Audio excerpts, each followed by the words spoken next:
మరి దీని వెనకాల ఆంతర్యం ఏంటి? నరుని కష్టమును బట్టి ఐశ్వర్యవంతుడు కాదు, యెహోవా ఆశీర్వాదము ఐశ్వర్యం ఇచ్చును. ఈ మాట ఎంతమంది నమ్మగలుగుతారు?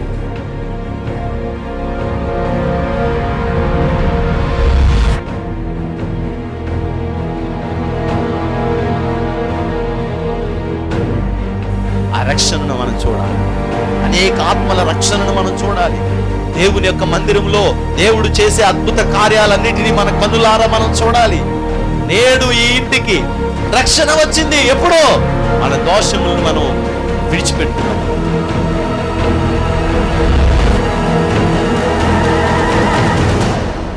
నీ పాపములు శారీరకంగా మరలా చేయకుండా సిద్ధపడి, నువ్వు ఇదిగో నా పాపాన్ని నేను వదిలిపెట్టేశాను, ఇదిగో నేను స్తుతిస్తున్నాను, నేను తప్పు చేశాను ప్రభా అని నువ్వు ఎప్పుడైతే వదిలేసి దేవుని దగ్గర ప్రార్థన చేయడం మొదలుపెడతావో, పరిశుద్ధాత్మ అగ్ని వచ్చి నిన్ను తాకి శుద్ధి చేసి ఈ పాపములో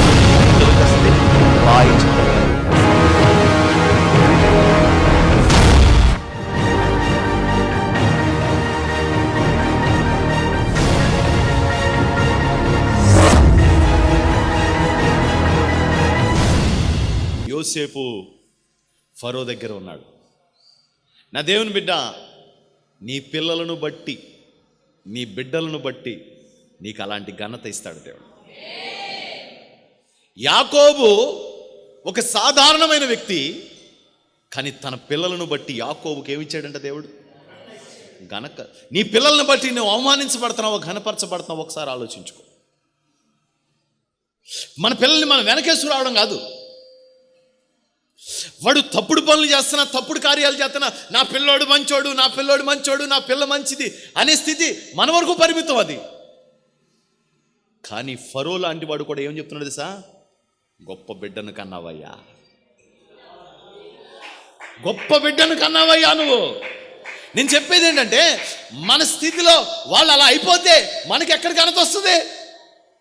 వాళ్ళు అలా మారినప్పుడే కదా మనకు ఘనత వస్తుంది. వాళ్ళని బట్టి చేతులెత్తి నమస్కరించే స్థితి రావాలి కదా మనకి. ఎవరిని బట్టి వస్తుంది నీ ఘనత? దేవుడికి ఒకసారి స్తోత్రం చెప్పండి. నీ ఘనత నీ పిల్లలను బట్టి వస్తుంది. నీకు నీ పిల్లలను బట్టి నీకు గౌరవం కలుగుతుంది, నీ పిల్లలను బట్టి నీకు గుర్తింపు కలుగుతుంది. ఫరో ఆశీర్వదించిన తర్వాత ఫరో అడుగుతున్న ప్రశ్న ఏంటి తెలుసా? నీ వయసు ఎంత? యాకోబా నీ వయసు ఎంత? నీ డేట్ ఆఫ్ బర్త్ ఏంటి అని అడుగుతున్నాడు. నాకు అర్థం కాలేదు ఈ ప్రశ్న ఎందుకు వేశాడు. యాకోబు చెప్పే సమాధానం నేను చెప్పబోయే వర్తమానం. దేవుడికి స్తోత్రం. హల్లెలూయా, హల్లెలూయా. యాకోబు ఏం చెప్తున్నాడో చూడండి ఒకసారి. నీవు జీవించిన సంవత్సరములు ఎన్ని అని యాకోబును అడిగినందుకు యాకోబు నేను యాత్ర చేసిన సంవత్సరములు 130 నేను జీవించిన సంవత్సరములు కొంచెముగాను దుఃఖ సహితమైనవిగా ఉన్నవి. చాలు. ఇప్పుడు యాకోబు చెప్తున్న మాట ఏంటంటే 130 సంవత్సరాలు, కానీ యాత్ర చేసిన దినాలు ఎక్కువ, జీవించిన కాలం మాత్రం తక్కువ. బోళ్ళంత యాత్ర. యాత్ర అంటే ఏంటి? యాత్ర అంటే ఏంటి అసలు? ఏమండి, మనం సపోజ్ ఒక ఉదాహరణ మనం ఆలోచన చేస్తూ ఉంటాం. మనం వెళ్తూ ఉంటాం ఏదో ఊరు, వెళ్తూ ఉన్నప్పుడు మధ్యలో ఎక్కడో దుక్కున ఆగుతాం. మనం ఆగిన చోట నీళ్ళు కొనుక్కుంటామా? మనం ఆగిన చోటల దుప్పట్లు, పరుపులు, మన ఇంట్లో కావాల్సిన ఫర్నిచరు, మిక్సీలు కొనుక్కుంటామా? కొనుక్కో. ఏం చేస్తాం? మేము గత సంవత్సరం అరకులో వెళ్ళాం. అక్కడి నుంచి ఏదో ఊరు, అక్కడి నుంచి ఏదో ఊరు వెళ్ళి తీసుకెళ్ళారు. ఓ చోట వంట చేయాలన్న ఆలోచన కలిగింది వాళ్ళకి. ఏం చేయాలని? వంట చేయాలన్న ఆలోచన కలిగింది. అప్పుడు ఏం చేశారు వీళ్ళు? అక్కడ షామియానా కొట్టు దగ్గరికి వెళ్ళి గిన్నెలు, గరిటెలు, మూతలు అన్నీ తెచ్చుకుని అక్కడ వంట చేసుకుని అక్కడ తినేసి మళ్ళీ ఏం చేసాం? సామాన్లన్నీ ఇచ్చేసాం. యాత్ర అంతా కూడా మనకి పర్మినెంట్గా ఏమి ఉండదు. యాత్రలో మనకి పర్మినెంట్గా ఏమి ఉండదు, ఏమి తెచ్చుకోం. యాత్ర చేసేవాడు బీరువా కట్టుకుని వెళ్తాడా వెనకాల?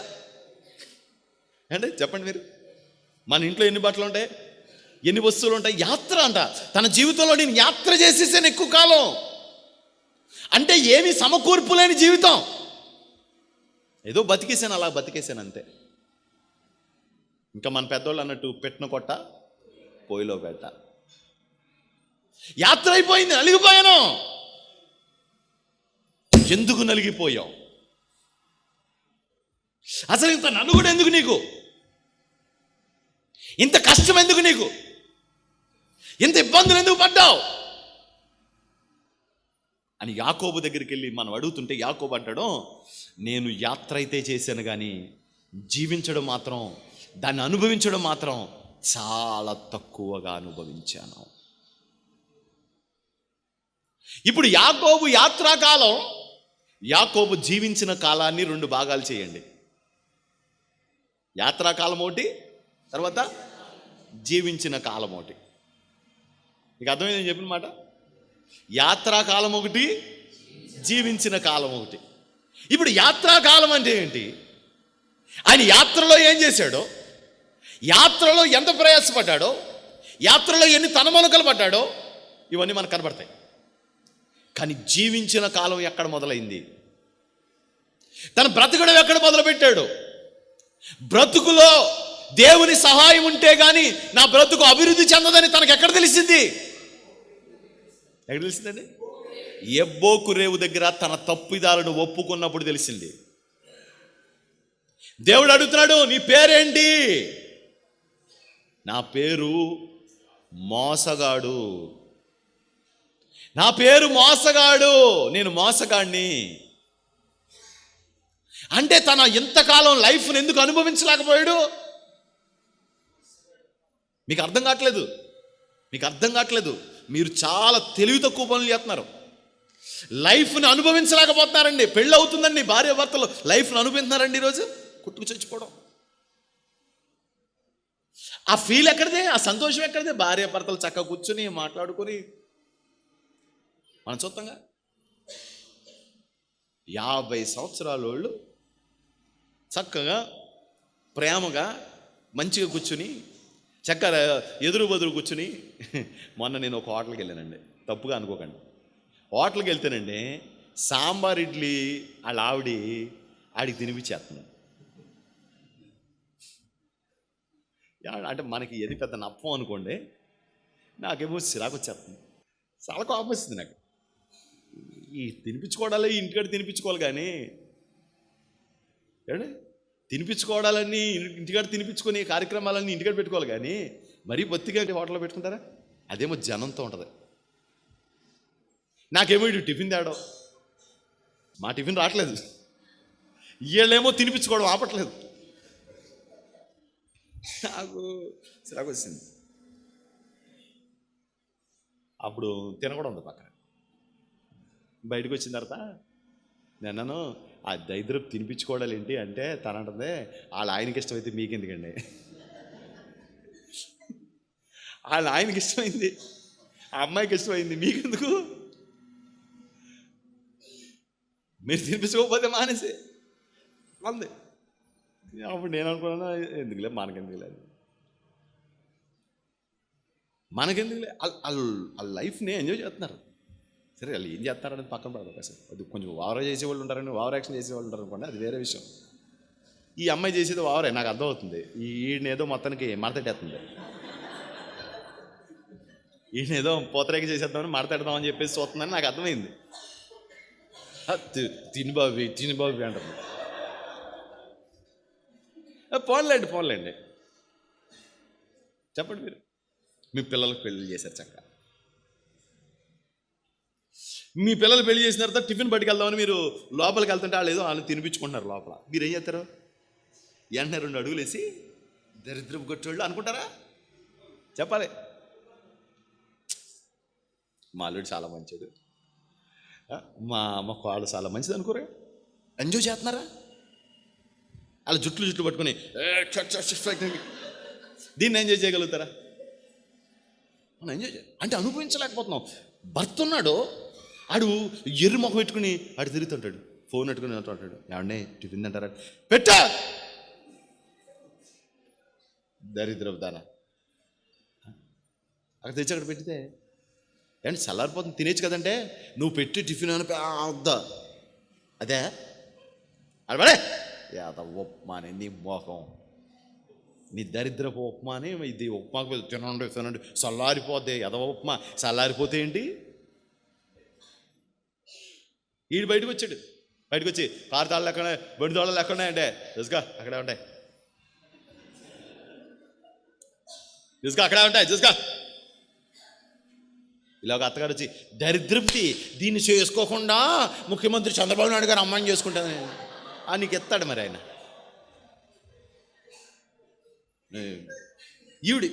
ఈవిడేదో పెద్ద సుప్రీం హీరోలాగా నిన్ను చేసుకోకుండా ఆ చంద్రబాబు నాయుడు గారు అమ్మాయిని చేసుకుంటే ఎంత బాగుండేదో జగన్మోహన్ రెడ్డి గారు నీకు ఇస్తాడా?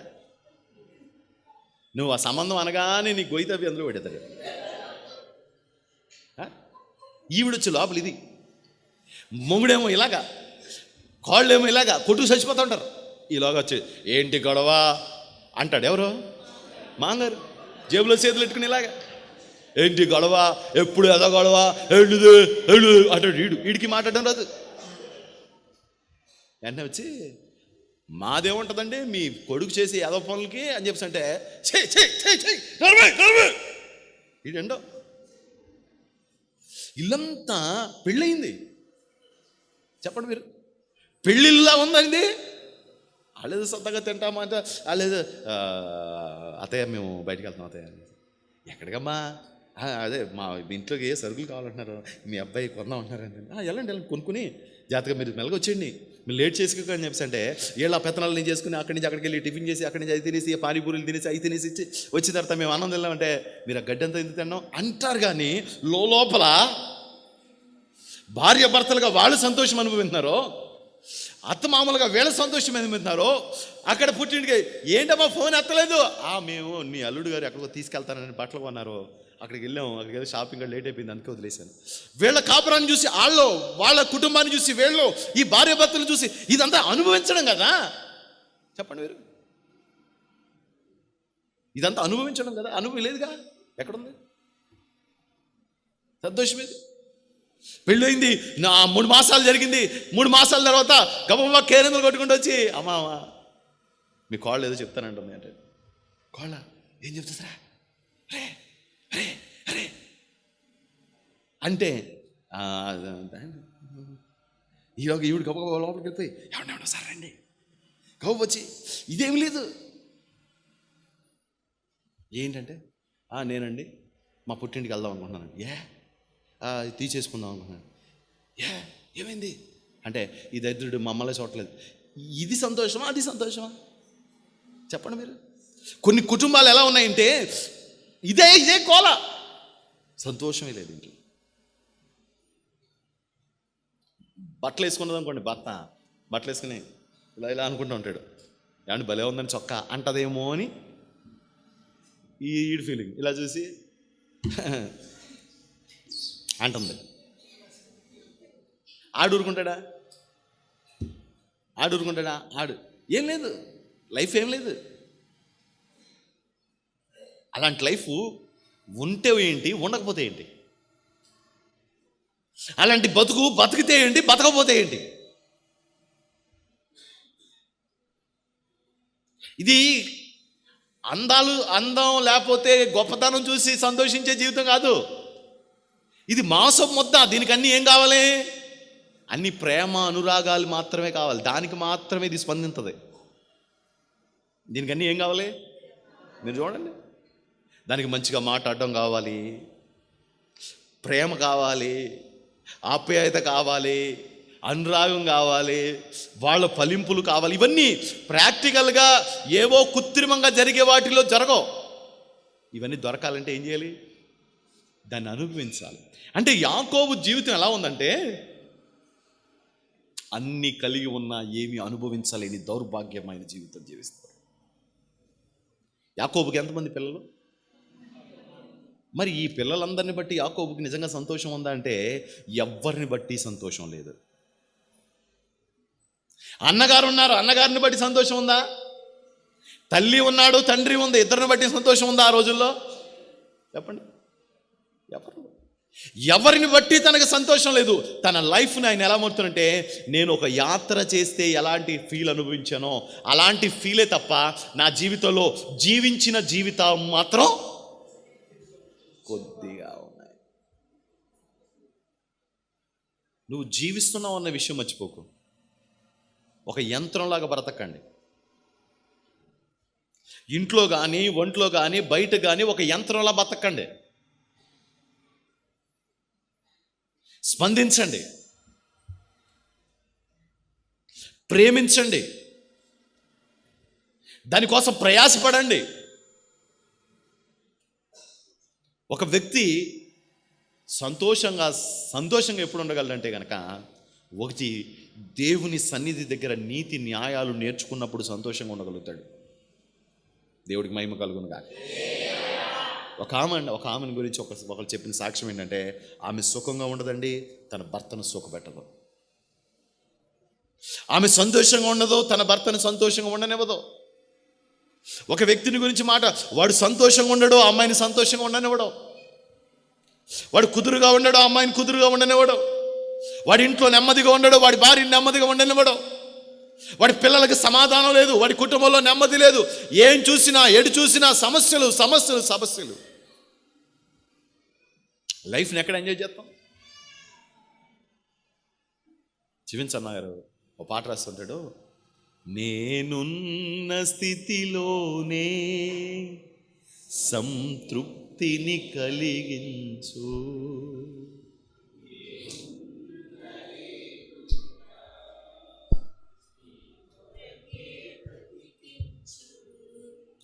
కష్టాలు ఎదురైనా నా యాత్రను సాగించు, నష్టాలలోనైనా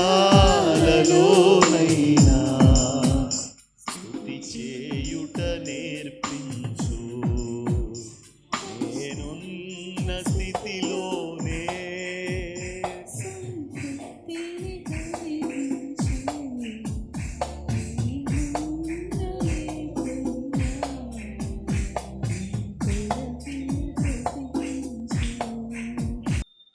నాకు మంచి భర్తనిచ్చావు దేవా, నీకు స్తోత్రం.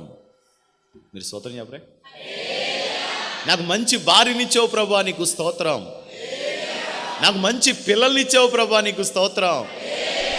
కొంతమందికి ఏంటో చేతులు ఊహించట్లేదు. మీరు చెప్పండి అయితే, మంచి చెప్పండి. నాకు మంచి ఇల్లు ఇచ్చావు ప్రభా, నీకు స్తోత్రం. నాకు మంచి అద్దిల్లు ఇచ్చావు ప్రభా, నీకు స్తోత్రం. దేవునికి స్తోత్రం. నాకేమిచ్చినా సంతోషమే.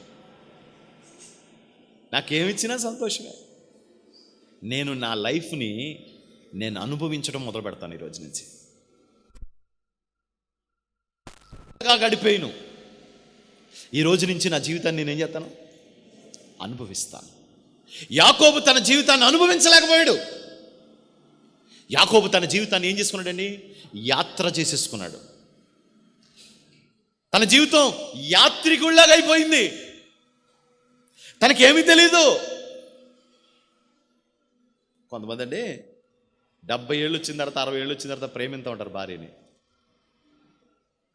అది తెలియ అడుగుతాను, అసలంతా వదిలేసి ఇక్కడ ప్రేమిందే ఉపయోగమే ఉంది అని. ఇక్కడ ప్రేమించకూడదని కాదు నేను చెప్పేది.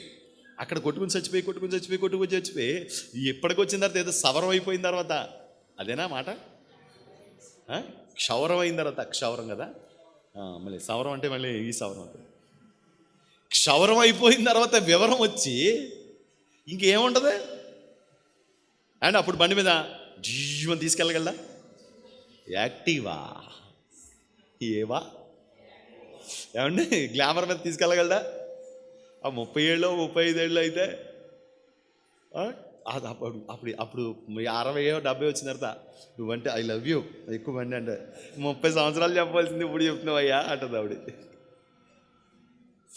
లాంగ్ ఏగో ఎప్పుడో చెప్పాల్సింది ఐ లవ్ యూ, ఎప్పుడు చెప్తున్నాడంట? ఎప్పుడు చెప్తున్నాడు? వాళ్ళ అమ్మ చచ్చిపోతాడు, అమ్మా నువ్వు లేకపోతే నేను బతకలేనమ్మా అన్నాడు. ఈ మాట ఎన్ని కాళ్ళ నుంచి చెప్తావని చూశాను రా. చచ్చిపోయేటప్పుడు చెప్తున్నావా? ఉపయోగం ఉంది? చచ్చిపోయేటప్పుడు చెప్తున్నావా? చచ్చిపోయేటప్పుడు ఎందుకు ఈ మాట? కొంతమంది ఏం చేస్తూ ఉంటారు తెలుసండి, కొంతమంది చెప్పి ఏం చేస్తూ ఉంటారు తెలుసండి, అస్తమానం తిట్టుతా ఏంటది అని అదో రకమైన జీవితాన్ని ప్రవర్తిస్తారు. ఆ తర్వాత అలాంటి అమ్మాయి ఎవరో చచ్చిపోతే కూర్చుని ఎడుతూ ఉంటాడు. నీవు నీ జీవితాన్ని నువ్వు అనుభవించలేదు, ఆ పిల్లని సంతోషంగా ఉంచలేదు.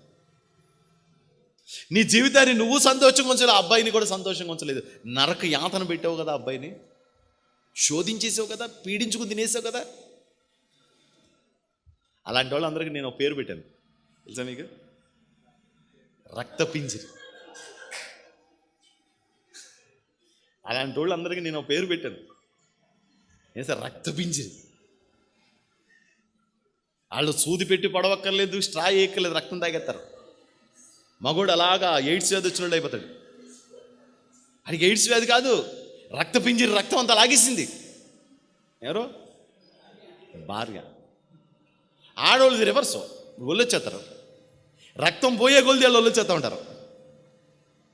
ఈ రక్త కోల, వాళ్ళేమో రక్త పింజర్లు. ఏమంటే వాళ్ళు ఇంకా మగోడు ఇంకా స్ట్రా వేయాలి, కానీ ఆడవాళ్ళు స్ట్రాయి కూడా వేయకలే అండి. ఈడు పెట్టే బాధలకి ఉబ్బిపోతుంది ఆ పిల్ల, ఇంత అయిపోతుంది. ఎందుకంటే మీరు చూడండి, ఏంట్రా అంటే లైఫ్ లేదు. తాగేసి వచ్చేసి గదిలో ఆ ఎరంగం ఆడడానికి నువ్వు ఈ అమ్మాయిని ఎందుకు పెళ్లి చేసుకోవడం? పనికిమాలినోడా. తాగేసి వచ్చేసి రికార్డింగ్ డ్యాన్స్ ఆడేయడానికి నువ్వు పెళ్ళి ఎందుకు చేసుకోవడం అమ్మాయిని? ఇటు తాగేసి వచ్చే వీడిని ప్రేమించేసి నా ప్రాణ ప్రియుడా అంటదా? లేకపోతే సినిమాలలో డాన్స్ చేస్తుందా? పనికిమాలినోడా. రాయిసే మీ నాన్న చంపేస్తాను, మీ అమ్మ చంపేస్తానండి. ఈడు ఆడింగోళ్ళు ఫస్ట్ టికెట్ ఈడికి ఇవ్వాలి. అది ఫస్ట్ టికెట్ ఎవరికంటే ఆడికే. నిన్ను పరలోకంలో గుమ్మలు అడుగు పెట్టేస్తాడు అనుకుంటున్నావా బిడ్డ? నువ్వేమనుకున్నా నిన్ను అడుగు కూడా పెట్టినాడు. నిన్ను ఎక్కడ పెట్టాలో అక్కడ పెడతాడు. ఓన్లీ ఇక్కడ సొంగం ఉంచుతాడు అనుకున్నా, ఇక్కడ నిన్నేం ఏపించేయాలో ఏం చేస్తాడు. ఆడెవడికో కోపం వచ్చి గోడను ఒక దొందనేట. చెప్పండి మీరు, కొండందంతే నువ్వే పోతావు. గోడదంతే కాలు విరిగిపోతే, కొండందంతే మరి దేవుడి మీద ఎక్స్ట్రాలు చేస్తే అసలు నీ చరిత్రే ఉండదు. నీదో బతుకు, నీ బతుకు ఒక బట్టలో, నీ బతుకు ఒక బండి, నీ బతుకు ఒక ఆధార్ కార్డు, అది వేస్ట్ అంటాను నేను. నీకు అది ఎందుకు అవన్నీ వేస్ట్ అయ్యి అయ్యా, అవి వేస్ట్ కాదు, భూమికి బరువు. నువ్వు నెమ్మదిగా ఉండవు, నీ కుటుంబాన్ని నెమ్మదిగా ఉంచవు. నువ్వు నెమ్మదిగా ఉంచవు, నీ భర్తను నెమ్మదిగా ఉంచవు. నువ్వు నెమ్మదిగా ఉంచవు, నీ పిల్లల్ని, నీ కుటుంబాన్ని ఏపుకు తినేస్తూ ఉంటావు. ఎందుకు ఏదో బతుకు? అది బ్రతుకేనా? అసలు బ్రతుకేనది? నేను యాత్ర చేసేసాను. నేను యాత్ర అంటే ఏంటంటే ఏమీ లేదు నా దగ్గర. నేను ప్రయాణం చేసి నీ ప్రయాణంలో నాకేమీ దొరకలా. నేను ప్రయాణం చేశాను కానీ నాకు ఆ ప్రయాణంలో ఏ సంతృప్తి, సంతోషం లేదు. నా జీవితం యాత్ర అయిపోయింది. యాత్ర ఎందుకు అయిపోయింది? నాకు నా నివాస స్థలము, నాకు నివాసం ఏంటో నాకు అర్థము కాలేదు. ఈరోజు ఆలోచించండి, మీ జీవితాన్ని యాత్ర చేసేసుకోకండి. మీ జీవితాన్ని అందంగా, ఆశీర్వాదకరంగా మీరే మలుచుకొందురుగాక. ఆమేన్, హల్లెలూయా. యాకోబు జీవించిన జీవితం గురించి రాశాడు, అది కూడా చదువుదాం. యాకోబు నేను యాత్ర చేసిన సంవత్సరములు 130, నేను జీవించిన సంవత్సరములు కొంచెము గాను దుఃఖ సహితమైనవిగా ఉన్నవి. నేను జీవించే సంవత్సరములు కొంచెము గాను తర్వాత దుఃఖ సహితమైనవిగా ఉన్నవి. దుఃఖ సహితంగా ఉన్నాయంట. జీవించిన జీవితాలు కొంచెంగా ఉన్నాయి. అవి కూడా ఎలాగున్నాయి? ఎందుకు దుఃఖ సహితమైంది చెప్పండి.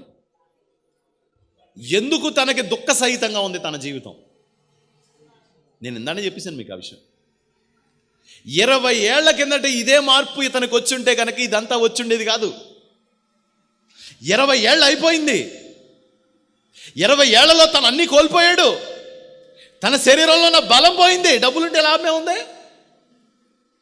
భార్య చనిపోయింది, ఏముంటే లాభమే ఉంది. పిల్లోడు కోల్పోయాడు, ఏముంటే లాభమే ఉంది. నేను మారేటప్పటికి అన్నీ పోయినాయి. నువ్వు మారేటప్పటికి అన్నీ పోతాయేమో చూసుకో. నువ్వు మారు మనసు పొందేటప్పటికి నీ జీవితంలో ఏవైతే నీకు ఇవ్వబడ్డాయో అవన్నీ లేచిపోతాయేమో చూసుకో. అవి పోకముందే నువ్వు మారాలి. యాకోబు జీవించిన జీవితంలోకి మార్పు వచ్చిన దినములోకి వచ్చేటప్పటికి యాకోబు అన్నీ కోల్పోయాడు. యాకోబు అన్నీ కోల్పోయాడు. చాలామందికి ఈ మాట అర్థం కాక ఏదేదో చెప్తున్నారు.